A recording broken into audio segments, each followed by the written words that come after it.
கிறிஸ்துவுக்குள் அன்பா அழைக்கப்பெற்ற அன்புக்குரியவர்களே, இந்த அருமையான இரவு வேளைக்காக ஆண்டவரை நான் ஸ்தோத்திரிக்கிறேன்.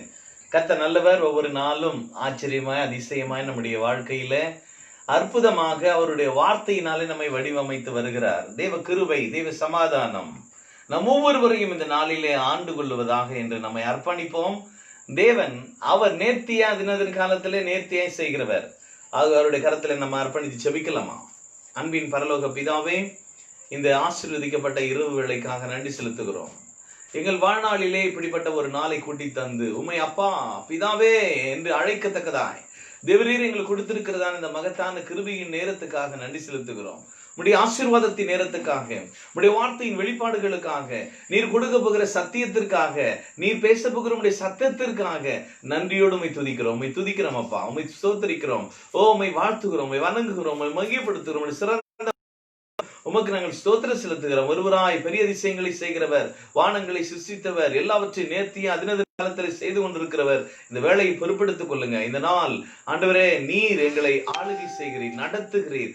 உம்முடைய ஆண்டவரே, உம்முடைய சத்தியத்திலே எங்களை நடத்தும். உம்முடைய சத்தியத்துக்கு விரோதமாய் ஆண்டவரே ஒரு காலம் நாங்கள் ஆண்டவரே அதற்கு விரோதமாய் செயல்படாதபடி தேவரீர் எங்களை நீரே ஆட்கொண்டு நீரே நடத்தும்படியா எங்களை முழுவதும் அர்ப்பணிக்கிறோம். பொறுப்பெடுத்துக் கொள்ளுங்க, ஆளுகை செய்ய. இந்த நாள் முழுவதும் இந்த நாள் பேசப்படுகிற வார்த்தைகள் அனைவருடைய உள்ளங்களிலே ஆண்டவரை பதியும் வகையில் நீர் எழுதும். ஆண்டவரை பரிசுத்த ஆவியானவர் எங்கள் கொடுத்திருக்கிறீர். நீர் போதியும், நீர் நடத்தும், நீர் வழி நடத்தும், நீர் காத்துக்கொள்ளும்.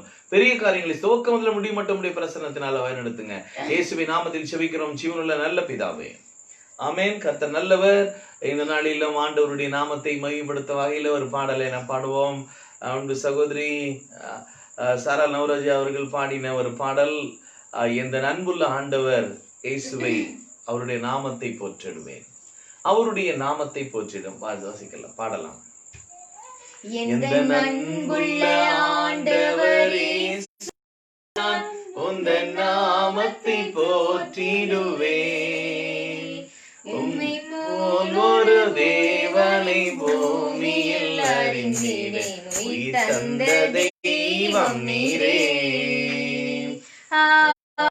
ஆனந்தம் ஆனந்தமே, அல்லும் பகலிலும் பாடுகிறேன், இயேசுவே இந்த நாருயிரே, இயேசுவே இந்த நாருயிரே.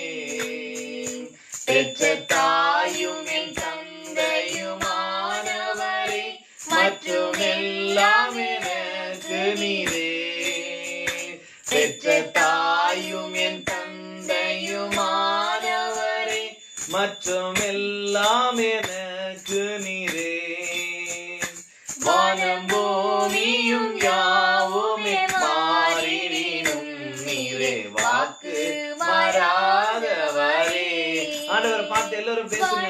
பூமியும் யாவும் நீரே வாக்கு மாறாதவரே. ஆனந்தம் ஆனந்தமே, அல்லும் பகலிலும் பாடுகிறேன், இயேசுவே இந்த நாருயிரே, இயேசுவே இந்த நாருயிரே. உயர் அடைக்கலத்தில் என்னை வைத்தவரே, உந்தன் நாமத்தை நம்புகிறேன். உயர் அடைக்கலத்தில் என்னை வைத்தவரே, உந்தன் நாமத்தை நம்புகிறேன். உம்மை அல்லாதி பூமியில் யாரையும் நம்பினேன், உயிர் தந்த தெய்வம் நீரே. உம்மை அல்லாதி பூமியில் யாரையும் நம்பினேன், உயிர் தந்த தெய்வம் நீரே.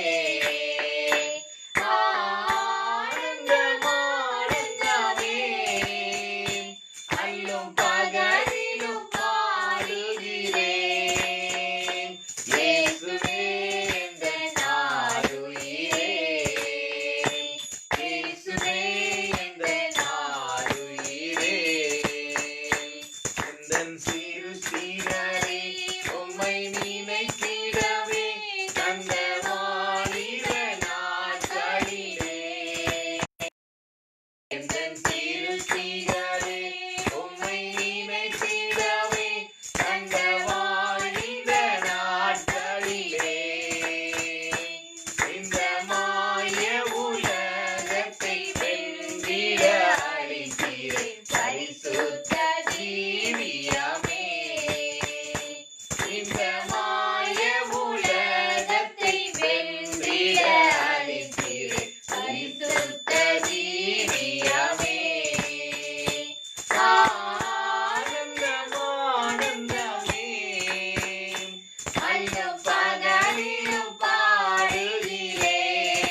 அல்லேலூயா. அல்லேலூயா.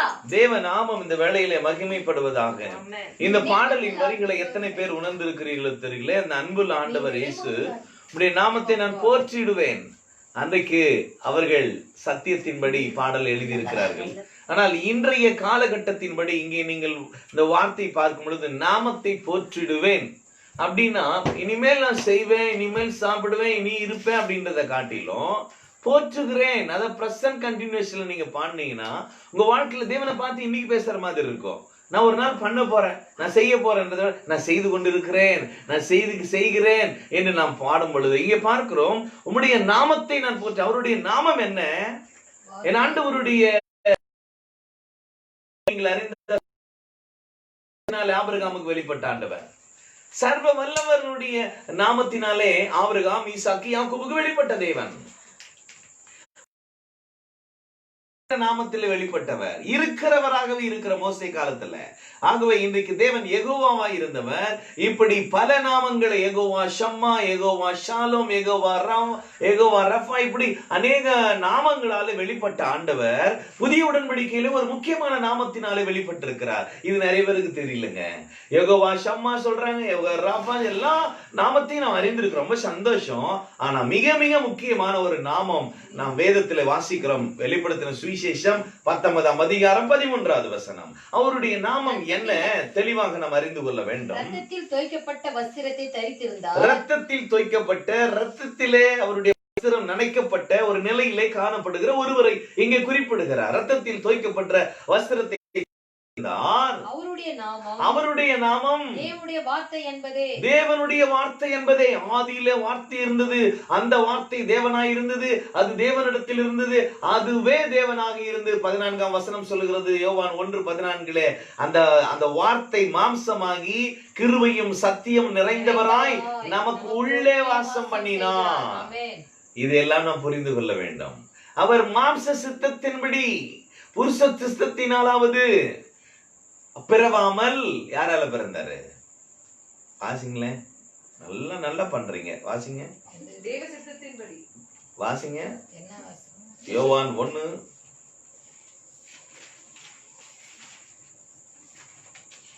ஆண்டவருடைய வார்த்தை குறித்து நாம் தெளிவாக நாம் புரிந்து கொள்ள வேண்டும். 12:13 வசனம் பாருங்க. அவர்கள் ரத்தத்தினாலாவது, யாரு அந்த அதிகாரம் கொடுத்தாரு பாத்தீங்களா, அந்த மாம்ச அவரை ஏத்துக்கிட்டா அவங்க எப்படி பிறந்தவங்களாம்? மாம்ச சித்தத்தினாலாவது புருஷ சித்தத்தினாலாவது பிறவாமல் தேவனாலே பிறந்தவர்கள், தேவனுடைய வார்த்தையாலே பிறப்பிக்கப்பட்டவர்கள். அதைத்தான் யாக்கோபு 1:18 வாசிக்கிறோம்.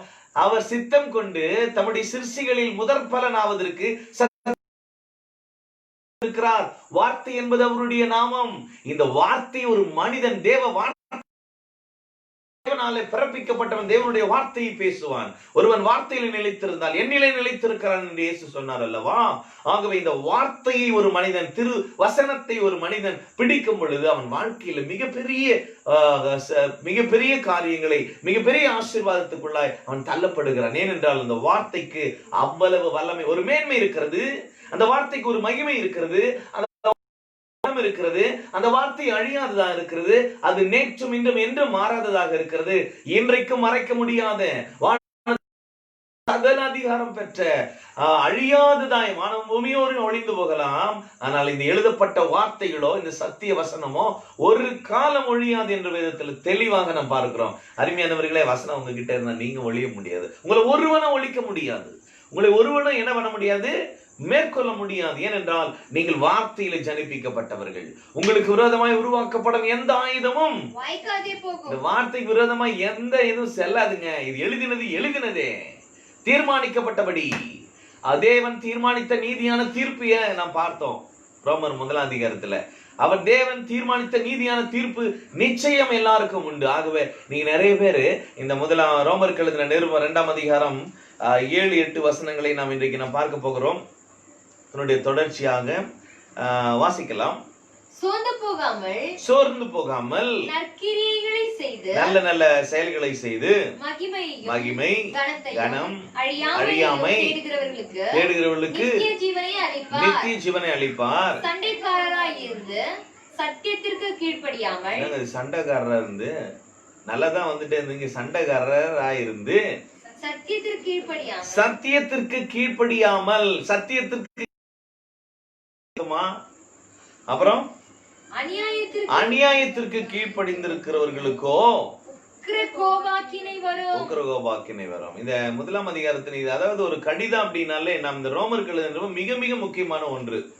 ஆழமான புதிய உடன்படிக்கையின் சாராம்சம், பழைய உடன்படிக்கைக்கும் புது உடன்படிக்கைக்கும் உள்ள வித்தியாசங்கள், நியாயப்பிரமாணம் என்ன சொல்லுகிறது, எப்படி நமக்கு ஆசீர்வாதம் வந்தது, எதன் அடிப்படையில் தேவன் செயல்படுகிறார், சிலுவைக்கு பிறகு நாம் எதை பின்பற்றி வாழ வேண்டும், எதன் அடிப்படையில் நமக்கு கொடுக்கப்பட்ட சுதந்திரங்கள் எல்லாம் எப்படிப்பட்டது என்பதை குறித்து தெளிவாக இந்த ரோமர்கள் நிருபம் நாம் வாசிக்கிறோம். முதல்ல பாத்தீங்கன்னா தேவனுடைய ஊழியக்காரன் அப்படின்னு ஆரம்பிச்சுட்டு அவங்க சொல்றாரு, விசுவாசத்தினால நீதிமான் பிழைக்க முடியுங்க. அது கிரேக்கரா இருக்கட்டும், யாரா இருக்கட்டும், இது என் மேல விழுந்த கடமை, அதனால நான் எல்லாருக்கும் சொல்ல போறேன், இது தேவ பலனா இருக்குது அப்படின்னு சொல்லிட்டு இந்த அநியாயத்தினால் சத்தியத்தை அநேகர் அடக்கி வைத்துக் கொண்டிருக்கிறார்கள். சத்தியம் இன்றைக்கு மறைக்கப்பட்டிருக்கிறது. அநேகருக்கு வெளிப்படுத்த நியாயப்பிரமாணம் ஒளிஞ்சிச்சுன்னு வேதம் எழுதப்பட்டிருக்கிறது. ஆண்டவரும் அதை அறிவித்திருக்கிறார். ஆனால் இன்னும் நியாயப்பிரமாணத்தில் இருக்கிற அநியாயத்தினால் தன்னுடைய சத்தியத்தை அடக்கி வைத்திருக்கிற மக்கள் ஏராளம். இருக்கிறோமா, அநியாயத்தில் இருக்கிறோமா? இங்க வேதம் தெளிவாய் சொல்லுகிறது, சண்டை பண்ணுகிறவனாய் இருந்து சத்தியத்திற்கு கீழ்ப்படியாமல் அநியாயத்திற்கு கீழ்ப்படுகிறவர்களுக்கு உக்கிரை கோபாக்கினை வரும். புதுமொழி வேறுபிள்ளை இதை வாசித்தீங்கன்னா ரொம்ப அருமையா இருக்கும், வாசிக்கலாம். ஒரு கடிதம் அப்படின்னு சொன்னாலே ஒரு தொடர்ச்சியா எழுதப்பட்ட கடிதங்கள் தான். ஆனால் அதற்கு அதிகாரங்கள் எல்லாம் கோர்த்து இன்னைக்கு ஒரு வரிசை கிரமமாக இருப்பதால் இன்னைக்கு முதல் சாப்டர் வேற, இது 2வது சாப்டர் வேற, இது 6வது வசனம் வேற, இது 7வது வசனம் வேற. அப்படி கிடையாது. இதனுடைய தொடர்ச்சியாக ஒரே எல்லாத்தையும் இணைத்து நாம் அந்த கடிதத்தை நாம் கவனிக்க வேண்டும். அங்க பாக்குறோம் அநேகர் தேவன் தீர்மானித்த நீதி, சில பாத்தீங்கன்னா அந்த தேவ தன்மை, அந்த தேவத்துவம் இதெல்லாம் நிறைய பேர் அறியாததுனால தேவனை தேவன் என்று மையப்படுத்தல. பாருங்க, தேவனை சோதரிக்க மறந்துட்டாங்க. அதனால சிந்தனைகளினாலே மனிதன் வீணராய் போய்விட்டான். இருளடைந்த அவருடைய இருதயம் அது பாழாய் போனது, தேவனை விட்டு தூர போனதை இங்கே பார்க்கிறோம். அப்ப தேவன் தீர்மானித்த நீதியான தீர்ப்பு செயல்பட ஆரம்பிக்கிறது. என்ன தீர்ப்பு? 23 வகையான சுபாவம் கொண்ட மனிதர்கள் அவர்கள் மரணத்துக்கு பாத்திரவான்களாய் இருக்கிறார் என்று தீர்ப்பு எழுதியிருக்கிறார். ஆனால் அது தெரிஞ்சும் அது மேல நிறைய பேர் சந்தோஷமா பரவாயில்ல இருக்கிற வரைக்கும் பாய் பாய் போறாங்க, என்னங்க பார்க்க போறோம், என்ன வாழ்க்கை இருக்கிறது, ஜாலியா அனுபவிக்கணும், அவ்வளவுதான் வாழ்க்கை அப்படின்னு சொல்லி இன்னைக்கு பாதியிலேயே வாழ்க்கை இன்னும் முடிவதற்கு முன்பாக ஒவ்வொரு நாளும் செய்தி கேட்டு கொண்டிருக்கிறோம். 30 வயசுங்க, 40 வயசுங்க, 20 வயசுங்க, 50 வயசுங்க, அவ்வளவுதாங்க, என்ன ஆச்சோ தெரியல, ஒரு நல்லா இருந்தாரு நண்பர், திடீர்னு சொல்லி அவருக்கு என்னன்னு தெரியல மரித்து போயிட்டாரு. என்ன காரணம்? இந்த 23 வகையான சுபாவங்கள் இருக்குமானால் நீதியான தீர்ப்பு இன்றைக்கு நம்மை ஆட்கொள்ள வேதம் நமக்கு இடம் கொடுக்கவில்லை. தேவன் சம்பாதித்திருக்கிற நீதியான தீர்ப்பு ஒன்று கல்வாரி சிலுவையில ஒவ்வொருவரையும் பழைக்க வேண்டும் என்று தன்னை முழுவதுமாக மரணத்துக்கு ஒப்பு கொடுத்த அந்த தேவன் நம்மை வாழ வைக்கும்படி, நம்மை நித்திய ஜீவனுக்குள்ளே தள்ளும்படி அவரை இந்த உலகத்துக்கு தந்திரளினார். இவ்வளவாய் அன்பு கூர்ந்தார், எவ்வளவு அழிந்து போகாதபடி நம்மை பாதுகாக்க கிறிஸ்துவை நமக்கு தந்திருக்கிறார். இந்த கிறிஸ்துவை நாம் புரிந்து கொள்ளவே அவருடைய நாமம் என்ன? தேவனுடைய வார்த்தை என்பதை நாம் பார்த்தோம். இங்கே பார்க்கிறோம், சத்தியத்தை அநியாயத்தில் அடக்கி வைக்கிற இந்த அவபக்திக்கு விரோதமாய் தேவ கோபம் வெளிப்பட்டது. தேவனே அதை வெளிப்படுத்தினார். அப்படியே சொல்லிட்டு தீர்மானித்த தீர்ப்பெல்லாம் சொல்லிட்டு அதுக்கப்புறம் ஆரம்பிக்கிறாரு, இப்படி இருந்தோம் மற்றவங்களை குற்றவாளின்னு சொல்லிட்டு இருக்கிறாங்க. இவங்க நாம ஏதோ சரியான முறையில 100% அப்படியே பியூரா போற மாதிரியும், மற்றவங்களை பார்த்தா அது குறையா இருக்கிறாங்களே அப்படின்னு தோன்ற மாதிரியும் மற்றவர்களை குற்றவாளியாக தீர்க்கிற தீர்ப்பு அந்த 2வது வசனம் சொல்லுது. தேவனுடைய தீர்ப்பு எப்படி இருக்குமா? சத்தியத்தின்படி இருக்கும். 2ஆம் அதிகாரம் 2வது வசனம் சொல்லுது, தேவனுடைய தீர்ப்பு சத்தியத்தின்படி இருக்கிறது. இங்க இப்போ நம்ம 8வது வசனத்துல வாசிக்கிறோம். இப்ப புதுமொழி பேர் வாசிங்க, அதனுடைய தெளிவா புரியும். சண்டைக்காரரா இருந்து சத்தியத்துக்கு கீழ்ப்படியணும். அநியாயத்துக்கு நீங்க கீழ்ப்படிகளா இருந்தா உங்களுக்கு ஆசீர்வாதம் வராது, ஆக்கின தீர்ப்பு வரும் அப்படின்னு நீங்க ஒரு தீர்ப்பை அங்கே வழங்குறத நீங்க பார்க்கலாம். வாசிங்க, புதுமொழி பேர்ப்புல எப்படி இருக்குது நம்ம பார்க்கலாம். தொடர்ந்து வாசிங்க 7-8. தன்னலம் நாடுபவர்களாய், 8வது வாசிக்கிறீங்களா? தன்னலம் நாடுபவர்கள். சண்டை பண்றதெல்லாம் பாத்தீங்கன்னா தனக்கு ஒண்ணு கிடைக்கலன்னு எதிர்க்க ஆரம்பிக்கிறோம். யாக்கோபு 4ஆம் அதிகாரம் 1ஆம் வசனத்துல வாசிக்கிறோம். 4வது வசனம், யாக்கோபு 4:1 நினைக்கிறேன். உங்களுக்குள்ளே சண்டைகளும் யுத்தங்களும் எதினாலே வருகிறது? உங்கள் அவயவங்களில் போர் செய்கிற இச்சைகளினால ஆசை. எனக்கு எனக்கு கிடைக்கிறது இன்னத்துக்கு கிடைக்க கூடாது, எனக்கு கூடாது. நல்ல ஒரு பாலிசி இது. இது உலகத்தானுடைய சுபாவம். ஆனால் தேவனுக்குரியவனோ நாம் என்ன எப்படி இருக்க வேண்டும்? சண்டை பண்ணுகிறவனாய் இராமல். அப்படின்னா புதுமொழி பெயர்ப்புல வாசிக்கிறோம், தன்னலம் கருதாமல்.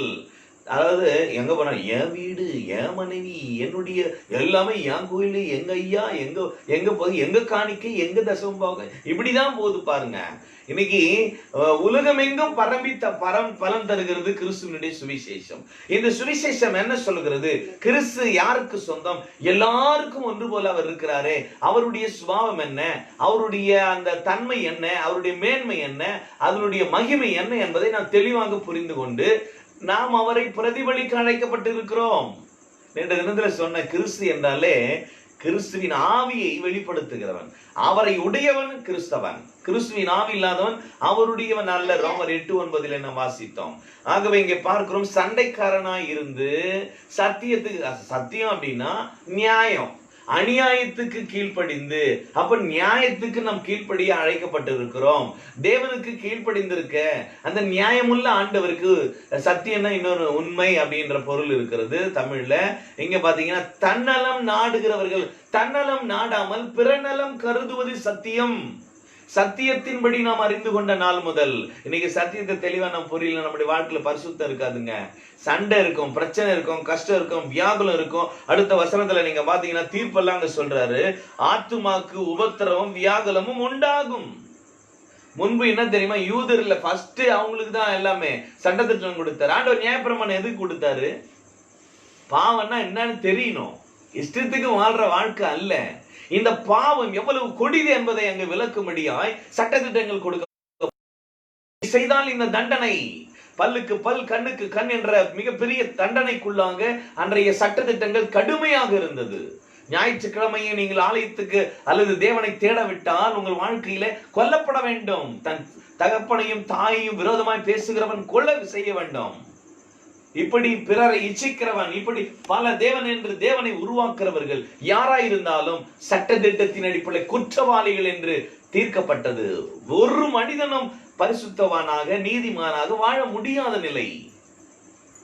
ஏனால் அவனுடைய வாழ்க்கையில இச்சை, பாவம், அந்த ஆசை அவனை விட்டு விலகாமல், ஜெயிக்க முடியாமல், சுபாவத்தை மேற்கொள்ள முடியாமல், பாவம் என்றால் எத்தனை கொடிது என்பதை வேதம் தெளிவாக காண்பித்த பிறகுதான் தேவன் வந்து அதை மாற்றி அன்பு என்ற அந்த பிரமாணத்தை கொடுத்து எப்படி இதை ஜெயிப்பது என்ற வகையை அவரே செய்து காண்பித்து இன்னைக்கு என்ன ஏத்துக்க போதும், எந்த சட்டத்திட்டத்துல வேணா ஆசீர்வாதத்தை முழுவதையும் காண்பிக்கிறாரு.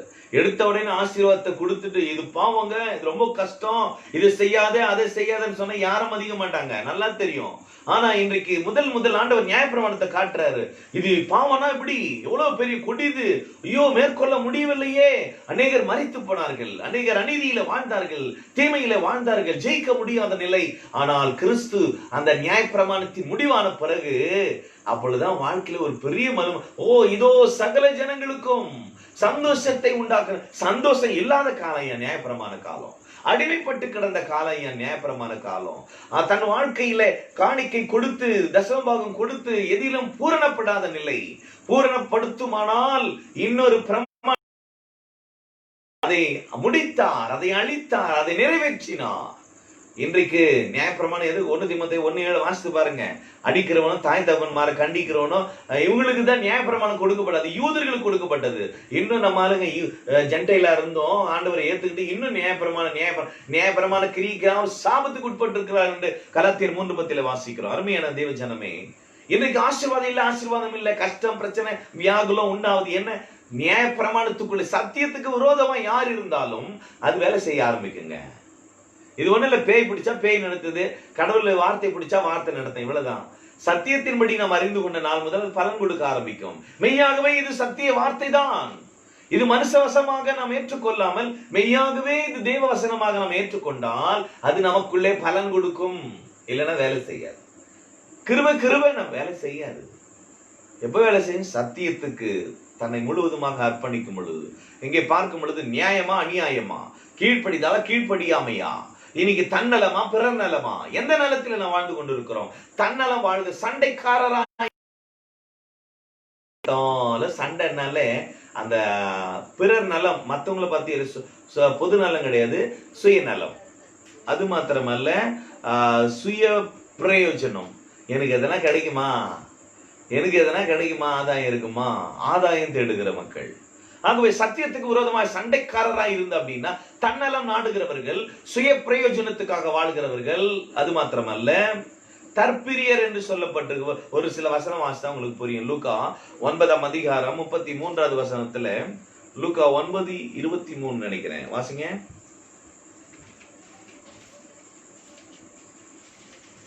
லூக்கா 9:23 வசனம்.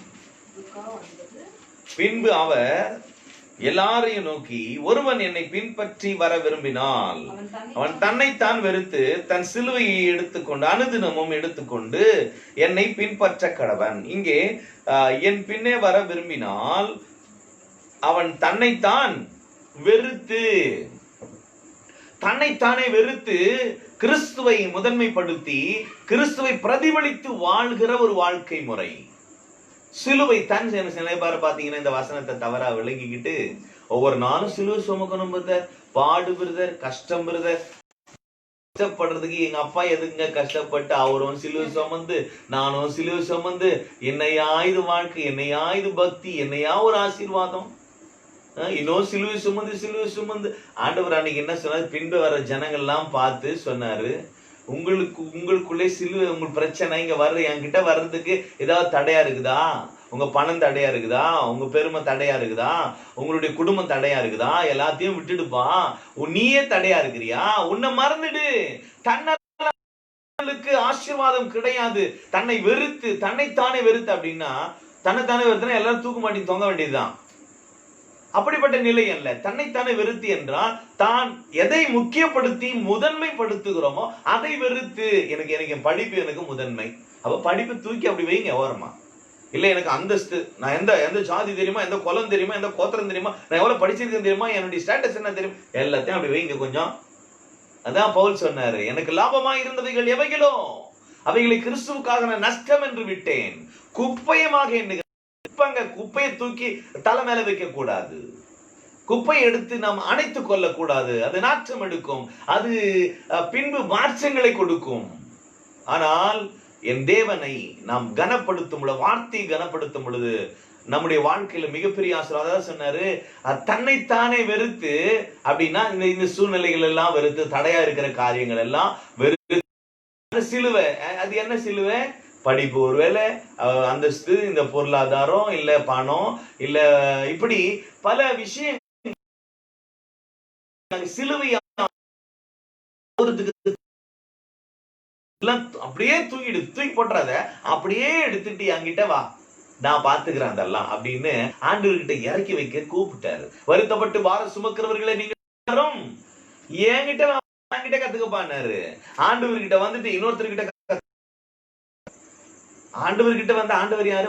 வார்த்தை கிட்ட தான் சொல்லுது, அதை தான் பார்க்கணும். அதை விட்டுட்டு ஐயா சொன்னாரு, அண்ணன் சொன்னாரு, அக்கா சொன்னாங்க, பைபிள் என்ன சொல்லுகிறது, வேதம் என்ன சொல்லுகிறது, ஆண்டவர் என்ன நமக்கு கற்றுக் கொடுக்கிறார், தெளிவாக நாம் பார்த்து அறிய நாம் அழைக்கப்பட்டிருக்கோம். அருமையானவர்களே, உங்களுக்காக நமக்காக எழுதி கொடுத்தப்பட்ட வேத எழுத்துக்கள். நான் இதை நீ நிறைய பேர் இதெல்லாம் இவங்களுக்கு எழுதின மாதிரி, அது அவங்களுக்கு எழுதின, இது எனக்கு எழுதின மாதிரி, இப்படி பிரிக்கிறதுக்காக வேதம் எழுதி கூடப்படவில்லை. அவர் பட்சபாதம் உள்ளவர் அல்ல, அவர் சத்தியத்தின்படி இருக்க அவருடைய தீர்ப்பு. இங்கே பார்க்கிறோம், அநியாயத்தினால், இந்த சத்தியத்துக்கு உண்மைக்கு கீழ்ப்படியாம அநியாயத்தினால் கீழ்ப்படிக்கு என்ன வருமா? ஆக்கினை தீர்ப்பு. ஆசீர்வாதமா, ஐஸ்வர்யமா, அல்லது தேவனுடைய அந்த ஆக்கினை தீர்ப்பு அல்ல, அது தன்னாலே வரும். ஆசீர்வாதம் இல்லைன்னா இதுதான் வரும். ஆகவே நாம் புரிந்து கொள்ள வேண்டும், தன்னைத்தானே வெறுத்து தன் சிலுவை எடுத்துக்கொண்டு அனுதினம் என்னை பின்பற்றி வரணும். அனுதினமும் ஆண்டவருடைய வார்த்தையை நீங்கள் அறிந்து கொண்டால் வாழ்க்கையில மிகப்பெரிய ஆசீர்வாதத்தை பார்க்க முடியும்.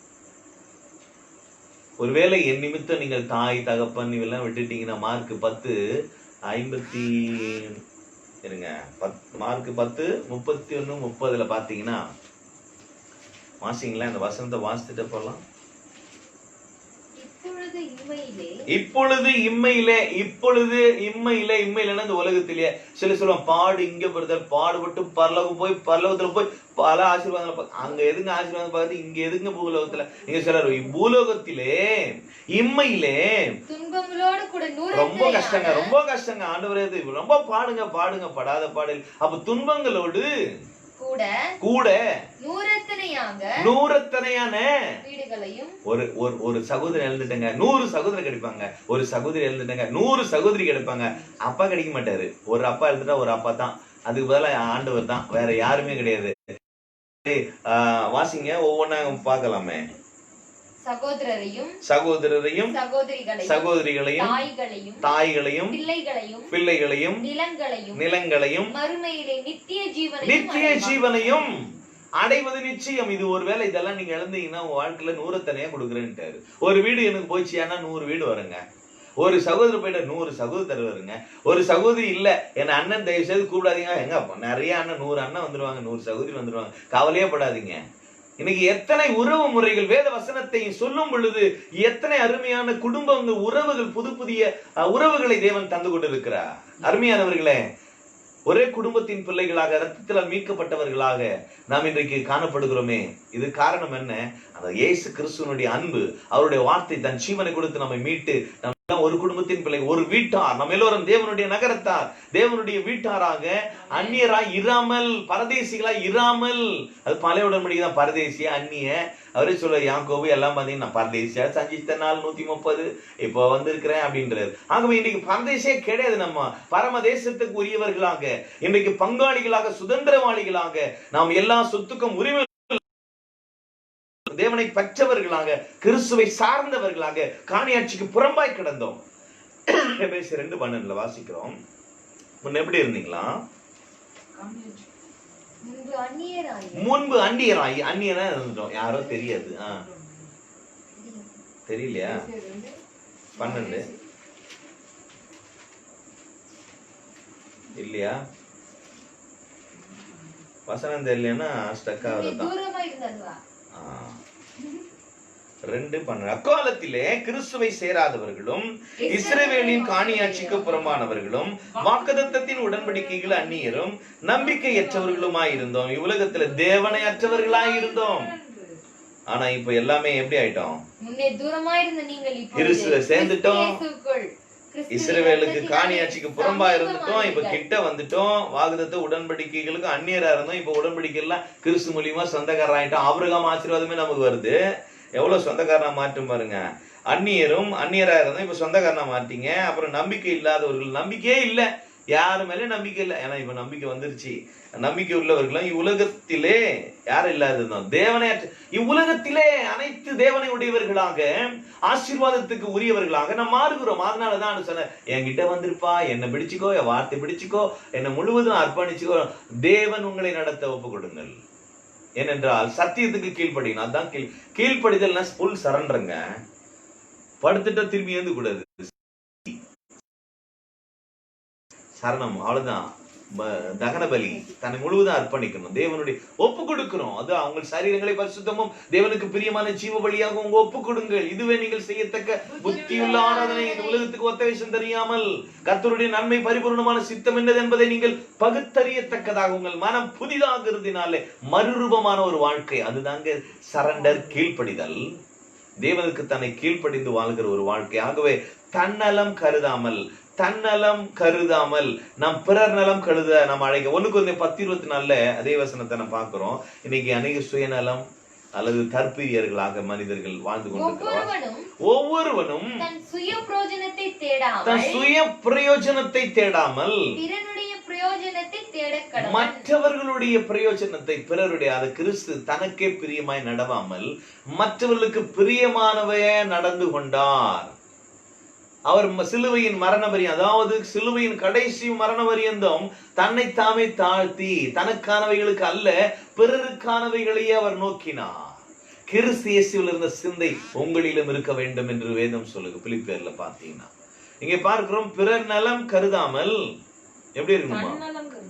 தன்னலம் கருதாமல் பிறர் நலம், அதாவது நான் நல்லா இருக்கணும் இல்லையா, மத்தவங்க நல்லா இருக்கணுங்க, அந்த நினைப்பு இருந்தேன்னா, அதான் ஏற்கனவே சொன்ன ஊரம்புள்ளிய ஊட்டி வளர்த்தா தாம் பின்ன தானா வரணும். மற்றவர்களுக்கு நாம் கொடுக்க வேண்டிய கனத்தையும் தேவன் கொடுக்கிற அந்த மரியாதையாக நாம் நினைக்கும் பொழுது அந்த அந்த அதனுடைய பதில் நமக்கு வந்து சேருகிறது. பிரதிபலன் அவன் வருகிறது அப்படின்னு சொன்னாரு. அவர்கிட்ட பட்சபாதம் இல்லையா.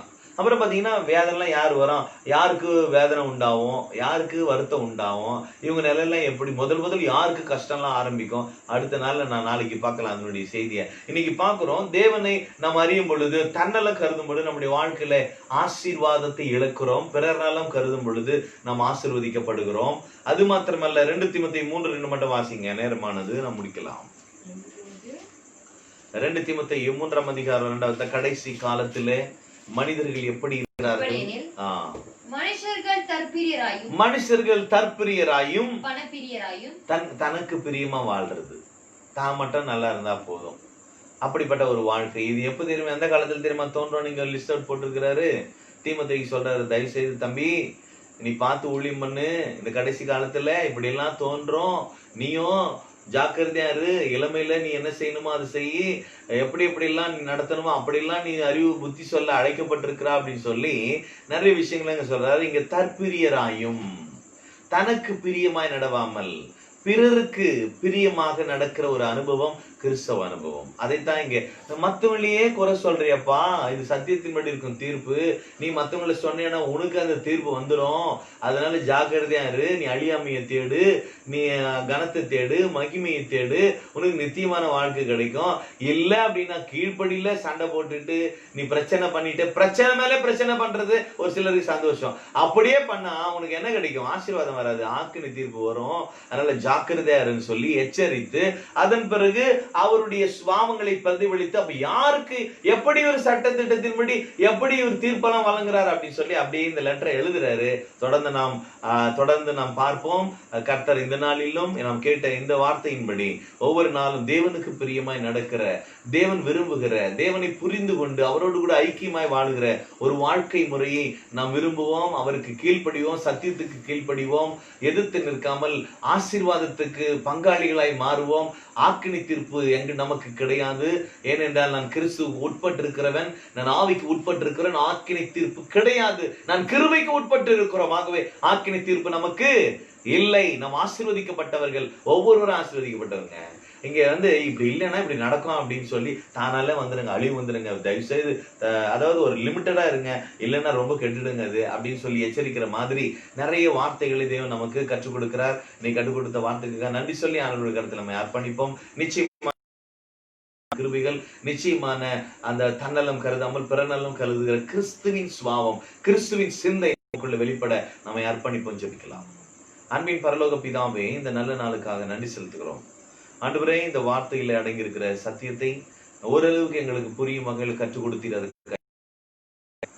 கேட்ட உள்ளங்கள் இதுவரைக்கும் எனக்கு எனக்கு தனக்கு தனக்கு என்று வாழ்ந்தின வாழ்க்கை, இனி பிறருக்கு அவர்களுக்கு என்ன செய்யணும், இன்னைக்கு யாருக்காவது ஒருத்தருக்காக நன்மை செய்யக்கூடாதா, இன்னைக்கு யாருக்கு செய்ய போறேன், நாளைக்கு யாருக்கு அப்படின்னு சொல்லி ஒவ்வொரு நாளும் ஆண்டவரே உம்மை போல நன்மை செய்கிறவராக, ஆண்டவரே ஆவியில நீர் அல்ல சுற்றி நடந்து நன்மை செய்கிறவராக, உம்முடைய சுபாவங்கள் எப்படி பிறருக்காக வாழ்ந்ததோ ஆண்டவர் பிதாவே இவர்களை மன்னியவர், தாங்க செய்யறது என்னன்னு தெரியாது செஞ்சுட்டாங்க, தயவு செய்து மன்னிங்கன்ற அந்த உம்முடைய சுபாவங்கள் வெளிப்படுத்துங்க தாவே எங்களுக்குள்ள. அப்படிப்பட்ட கிருபைகளை எங்கள் ஒவ்வொருவருக்கும் தாங்க.